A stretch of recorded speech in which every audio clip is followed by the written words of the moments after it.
Hello students, welcome to your history class. Today this is third part of our history chapter, the making of a global world. So in this lecture we will be cover the topics development and the role of technology in the global due to globalization. तो यहाँ हम ये पढ़ने जा रहे हैं कि globalisation की वजह से किस तरह कंट्रीज में डेवलपमेंट हुआ और उस डेवलपमेंट में टेक्नोलॉजी का क्या रोल था।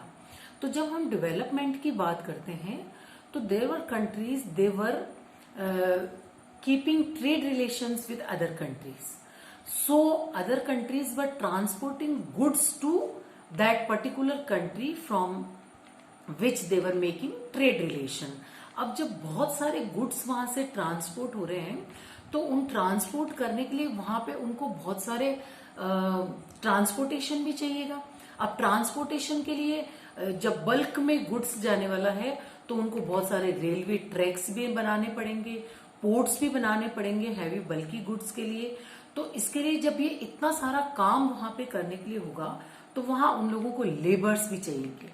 अब जब लेबर्स दूसरी जगह से आएंगे तो माइग्रेशन होगा लेबर्स का, they will leave their place and they will go in other places to find the employment.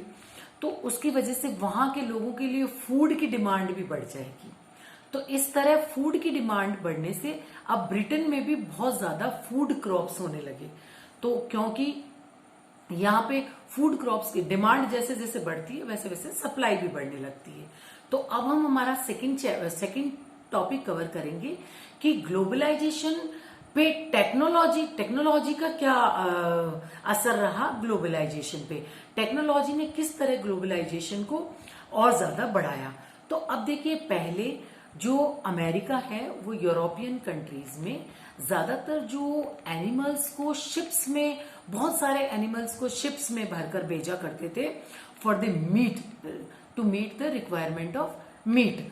अब क्या होता था, जब वो सारे के सारे जिंदा एनिमल्स को शिप्स में भरकर बहुत लॉन्ग वॉयज के लिए भेज देते थे, तो इस लंबी जर्नी की वजह से बहुत सारे एनिमल्स वहां पे मर जाया करते थे और वहां तक पहुंचते पहुंचते वो बहुत सारे एनिमल्स वीक भी हो जाते थे।